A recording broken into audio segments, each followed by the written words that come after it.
Hey, don't click away from this video. You better watch all of it right now. Trust me. Why?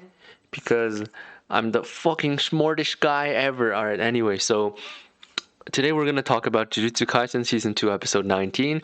I watched it yesterday, even though I haven't been watching most of the season, and I have read the manga, well, a large portion of it, so I knew about what happened in the anime since like 2 years ago, I think. So let me state my thesis first, or the topic rather. The topic is, well, I guess there's a few. First, the writing sucks. 2, the death sucks. 3, the backstory sucks. 4, people are like, oh yeah, it leaves a bitter taste in your mouth, but it's good writing, so it's okay. Okay, so 4 is kind of a rehash of 1, in that, nope, the writing sucks. Okay, so I'm just free flowing this as usual because, I have a life unlike other AniTubers. Actually, that's a lie. I don't have a life. But anyway, I'm gonna just free flow this as usual. So, the writing sucks. Let's start with the backstory. People are like, oh, it shows she has like a usual life. She had a bit of happiness. Yeah, the reason why it sucks is that that kind of backstory could have been applied to literally anyone. And then the final line, I had fun, or like it wasn't so bad. Yeah, you could literally apply that to any single person's death in any single retarded show. Okay, let me see if I can get like a paint window open, because that's how I used to do things on this channel, especially on my old channel, which I always have to show that I had a 1 million view video and I had like thousands of subscribers, but now I have like basically jack shit because Shueisha is a bunch of greedy bitches. All right, let me get to paint. Let's hope I don't dox myself, and see if I can, okay, give me 1 second. Paint. Okay, perfect. So there we go. Now we have paint. So let me explain why the story is shit. People are like, oh, characters properly like die when they're supposed to die. That's why it's a good story. Nah, fuck that. All right, hold on. Where the fuck is the, okay, brushes. All right. This is essentially what the story was.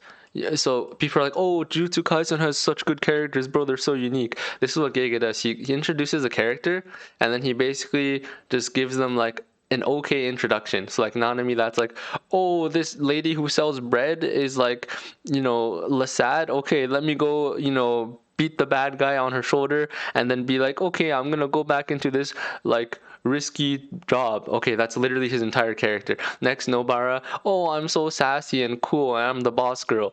Okay, so she had like an okay introduction. That's it. And then they both have like cool panels where they go around and pose and make like faces like they have constipation. I don't have well, this is kind of this is not a great example, but Yuji has a lot of constipation faces. Like basically when Gege wants to like show, the depths of human depression and just strife and conflict, all he does is he takes a selfie of when he has like constipation and just draws it. There's no nuance in the writing. It's just people like making cringe faces. Anyway, so then this is like a cool moment. So you have like a star here, star for coolness, and then they just die. This is like blood. That's basically it. And then people are like, "Whoa, this is such good writing." You know why? It's the same mistake that Boku no Hero does, and it's the reason why I like started shitting on Boku no Hero. Basically, Horikoshi made like a promise, and you're like, "Oh shit is gonna get so cool in like 50 chapters." Like for example, let's say like Ida, right, the running dude. You're like, "Wow, this guy, like glasses guy, is actually gonna get like some development." Like 300 chapters later, fucking nothing. It's pointless. And then it's the same thing in Jujutsu Kaisen, except instead of fucking nothing, the character just dies. So I was surprised. I watched reactions, which is because I fucking hate myself. But I was watching, Struck by Bells. I was surprised, but the guy was actually like, bro, like I'm so done with this, and like the author is laughing at me.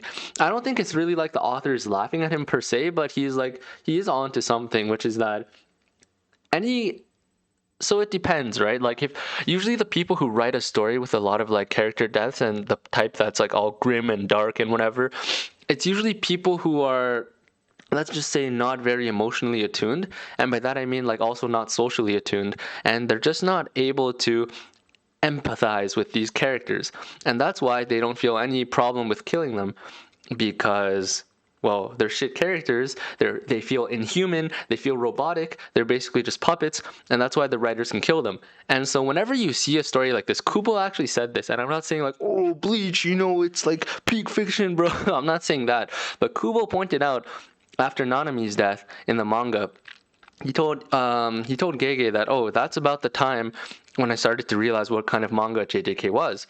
And he wasn't really shitting on it per se, but he was stating that it's basically one of those manga where the characters are basically soulless and they exist to either die or fulfill the plot. And the plot kind of sucks in Jujutsu Kaisen. But anyway, so it's kind of like Shingeki no Kyojin or Attack on Titan. The characters are basically all shit. Eren was kind of interesting, but especially after the time skip, Marley arc I still liked, but eventually all the characters just had no human nature to them. He spent so much so many pages on the actual plot and not enough on developing the characters that near the end the characters there was no purpose to them. Like, you could have replaced them with any other character. It's the same thing with Nobara, because because with Nobara, you can replace her whole backstory. You can replace her catchphrases, her lines. It's been pretty nice. The chair symbolism. People are like, oh, it's deep because it's like the symbolism. No, it literally means jack shit. It's like, oh wow, the chairs are all empty, but now I have friends. It's literally the shit people will make fun of in Fairy Tail, like, oh, Manakama. It's literally the same shit, except she dies. But people are like, oh, he has the courage to kill her, so he's a good writer. No, that's actually okay. Let me explain why that's not really something to praise per se. In something like, I don't want to spoil the name, but in certain stories, character deaths of actual humans that the author has sunk actual emotions into and investment into, they usually give them a proper send out instead of this bullshit half-ass. Okay, there was another major death in Jujutsu Kaisen in the manga that happened recently-ish, and if you've read it or been spoiled on it, you know that all this send off thing, people are like, oh, they got such a good send off. No, it's bullshit. Gege does not give a single shit, which is, I mean, like Kubo said, that's the kind of manga he wants to make. So it's not really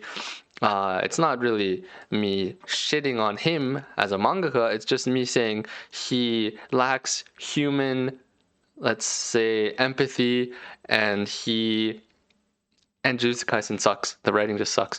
Anyway, and it's not because of the death. It just sucks anyway. But the problem I have is that because of the deaths, people are like, oh, it's actually good. Okay, what was I gonna do? Okay, so let me do something. So, this is Bob. And then, Bob fights a really evil villain.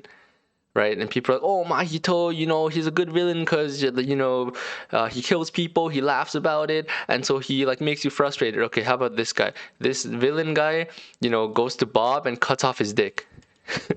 And then so now you're like, bro, how could he cut off his dick, bro? Now I'm mad. And then that's chapter 1. Okay, this is, by the way, this is not a summarized I'm not telling you, imagine this Bob story has 50 chapters and I'm just summarizing it. No, I'm telling you every sentence that I speak, I'm basically going to end up saying 5 sentences, and that's basically enough to summarize all the depth in Jujutsu Kaisen Shibuya arc. So anyway, first sentence, he cuts off Bob's dick, and then Bob is like, no, I'm going to kill you. And then he does a cool pose. He takes out his Jutsu cursed gun technique. Oh wait, I was making a joke, but that actually exists kind of in Jutsu. Anyway, so yeah, he takes out a gun. Except this guy is, he's a special grade curse, and then Bob's gun can only take out first grade curses. So he shoots, and then Bob dies because the curse kills him. And then Itadori is on the side, and he's like, no, how could you? And then this evil guy is just laughing. That's literally the depth of the Shibuya arc. And then people are like, wow, Yuji. And the people are like, whoa, dude, there's actually an inner demon that's evil. It's subverting things. Well, that's actually subverting the subversion, because evil things being evil is kind of an obvious thing ever since the fucking Greek tragedy days, or sorry, I mean Greek mythology days even. And then you have because people are trying to appeal to a shonen audience and actually build that audience instead of just being oh, the death, the sad. People started doing shit like Naruto, where the inner demon is something that you can actually reason with, and they try to put a positive spin on it. And now that Gege is literally just playing it the most boring way possible. Like, the evil guy kills people. Oh my god, no way. Mind blown. Everyone is like, wow, this is good writing. Clap, clap, clap, clap, clap. I'm in tears, bro. Anyway, so Jujutsu Kaisen, the deepest moment in Shibuya arc is basically this. You know, like Bob, he had his cool scene because we got to see how long his dick was. So we were like, damn, he's pretty cool. That's basically the depth of Nanami and Nobara and people who are like, oh, I love this character. And then Bob goes, he gets killed. Same thing, Nanami and Nobara, they just die. And then with no depth. Yeah, basically for Nanami, it's like, oh, let's show a montage of him on the beach, bro. This is something that you would just call, well, I don't know if you've heard of the word kino. I think it stands for like cinematography and maybe German or something, but it's kind of like a spammed word lately. And this is what one might call forced kino, which is also a spammed word. But basically, it's just like they're using cinematographic technique. I don't know if I said that right at all. Cinematographic techniques, which are usually used in, let's say, like deep scenes, scenes with depth, and they're just spamming it on the cheapest, shallowest shit. And the people who don't use their minds, they just see like Nanami, like, they're cutting between him killing the curses, which is like zero IQ writing. It's like, oh wow, bam, bam, pow, I kill things, and then it just cuts to him on the beach, which is like, wow, he wanted to retire on the beach. Yeah, no shit. We know that already. And then somehow with these visuals put together, people will be like literally just convinced, coerced into crying for some reason. I genuinely cannot understand. I'm not saying that I'm superior because I didn't cry, but I definitely think that people who were strongly emotionally affected by those scenes are either new to anime or storytelling where like stuff like this, or are just easily gullible, convinced. I don't know. I don't even know. I hope, like, I mean, I'm making this video so hopefully some of you guys who might fall under that category can open their eyes and be a little bit more critical about like writing. Or I know, dude, it's like shown in manga. It's like, okay, it's just for fun, blah blah. I know, but yeah, it's still just. I'm the kind of person who gets irked whenever I see like, I just get a bit irked when I see, I guess, people responding in such a how would you put it, irrational way, even though the world and people are irrational by default. That's just normal. I'm irrational too. Anyway, so back to this diagram. That's exactly what happens. Jujutsu Kaisen is just this Shibuya arc. Then you just add Yuji in the background. He's staring. He's like, oh no. And then he makes like constipated face. Like the shit is like stuck in his small intestine and he really wants to get it out. It's like all gassy and shit. And then he's like, Bob-san, how could you kill Bob-san? And then this guy's laughing like, ha ha ha. Whether that's like Sukuna or later like Kenjaku as well. Actually, I don't remember if Kenjaku laughed after killing someone, but anyway, Sukuna laughs like, ha ha ha, I am evil, ha ha ha, I killed these guys. And then Itadori's like, no, no, no, I will punch you. And then Mahito is also like this, like, ha ha ha, ha ha ha, guess what, I killed them. And then Itadori's again like, no, I'm so sad, and that is literally it. You might think, no, you're being unfair, bro. Like, how can you just simplify it like that? No, I didn't simplify anything. There's literally no more depth in this arc. No more depth. Just filler fights between filler characters who don't matter. And then good writing is apparently, according to the fans of the series, just when characters die for no reason and their writing is not coherent, it's completely random, and people just see randomness and they see popularity and they put it together and they're like, wow, that must mean it's good. See, that's a big thing, because when something's random, people tend to fall into one of two states. One, they try to like pattern match and try to understand what's going on, and then most people, in the cases of like true like random like unplanned BS, they just give up. And I think that's fair in this case, except after you give up, your next response is what matters. And most people who like the shit that happened in the Shibuya arc is they basically just give up on thinking and go, wait, so Nobara, she was in the countryside. Wow, that's so interesting. She breaks female character stereotypes. Actually, I don't. By the way, I don't think having good female characters matters. Like, look at Haikyuu. Okay, that's kind of unfair, I guess, because it's like a boys volleyball club thing. But like, having good female characters does not matter. People spam this shit so much. I don't know how people can get like fucking propagandized this easily. And I don't mean some like, like woke, anti-woke, whatever. I don't care about that. But it's the same thing if like if a series only had female characters. Like basically Hidamari Sketch only has female characters, and I'm not gonna say where's the male representation? Where are the good, well-written, strong male characters? It's stupid. And then people who are like Maki is a good character because she's strong. Like that's also stupid. I don't get how people can spend like years of their lives like on Twitter going like, oh dude, my character is stronger, but can your female character solo the Dragon Ball verse? Like it's so fucking stupid. What was I even talking about? This is what happens when you don't have a script. Yeah, basically, I got on a digression with that like female character thing, but yeah, okay. Nobara's backstory. It's like, oh, she's from the countryside. That's like one piece of information. Oh, she had a friend, but like her friend was bullied. Okay, that's another piece of information. And then she played games with her like friend's dad, and then like her like older friend was bullied out of the countryside basically. So she's like, I hate the countryside. And then we flash forward, I mean, back to the present where that woman is like at an office, and then basically you have like some kind of realistic like scenes where she's like, oh, I'm so tired, I'm working overtime. So it makes people think, wow, this is like a realistic series. And then basically you cut to Nobara being dead. There's literally no resonance. It's literally a bunch of random scenes. I could have made it like Nobara's backstory. We know she's from the countryside already, so let's just say, okay, maybe Nobara grew up on like a fucking farm. And I'm ignoring the information we already got. I'm saying like, what if I made this episode based on like no existing information? She grew up on a farm, and then she has a phobia of farm animals. But then her best friend, whose family owned a ranch, they had horses, a bunch of horses, and then Nobara found, oh, I like horses. But then the problem was that friend was getting abused by their parents because she did poorly at school. So Nobara helped her do better at school, and then after that, the parents stopped abusing them. And then Nobara also got used to her own farm animals. And then she became friends with the pigs and cows and horses. And then we flash forward and she's dead. That's literally the same thing. There's no depth in either one. It's just a random ass backstory. Like, why don't we just pull a random ass backstory from anything in here? It just makes no sense. It's like, oh wow, it's so deep. She's from the countryside, and they were bullied in the countryside, and now she's dead. Like, wow, peak writing, peak writing, guys. 100K tweets of Nobara on Twitter. Wow, like this is a good time for like any sane person to jump off a bridge. Anyway, or like any one of those people who actually got sad too, I guess. And then oh, I think I was gonna say something else, like, yeah, character death. Okay, people are like, oh, good writing. Oh, people might also be like, it's good writing because they're fighting like a life and death battle. Whereas in like other shonen, they could be fighting like a world war and only like one guy dies.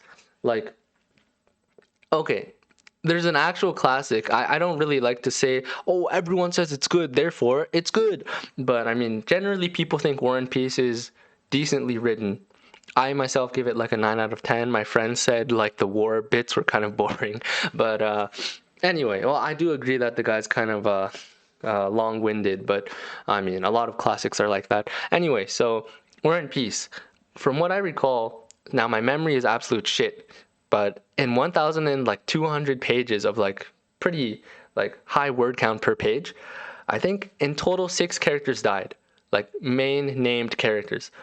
And I think half of those didn't even die in the war. I think 2 of those died in the war. And that was over like a period of at least 10 years, I would say. I can't remember perfectly. And the other 4, I think, died in peacetime. Now, I'm probably bullshitting most of the details, but my point is, killing those like, it's not because, look, they were fighting a huge war for a long time as well, and it's not like it would have been good writing to like take 30 characters and kill 15 of them or like 25 of them.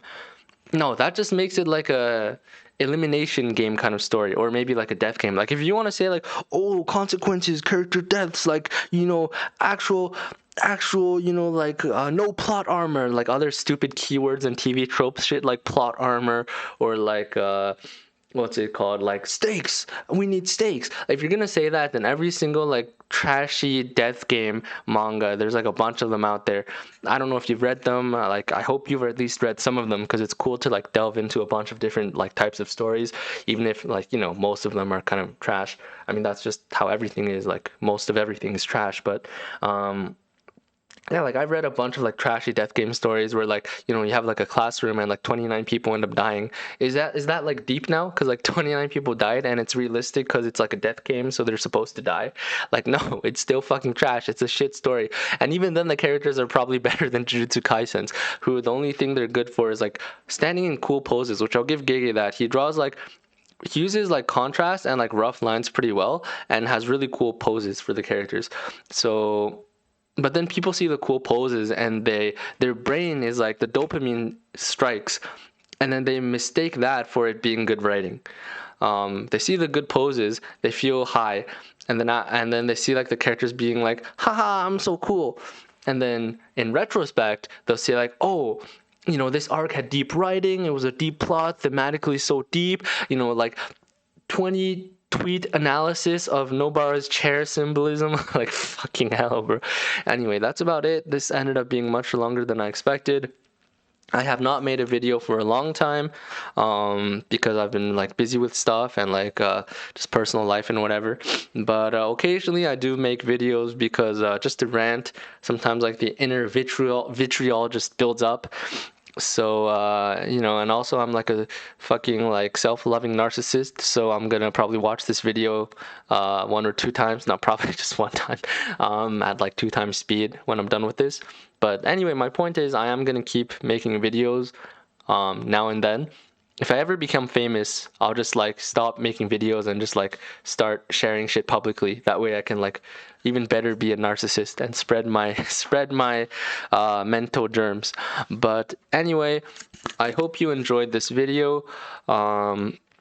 Leave a like, share it on, you know, Twitter, send it to your friends, and send it to your dentist, send it to your you know, I don't know, send it to just yeah, anyway, just also leave a comment, tell me what you think.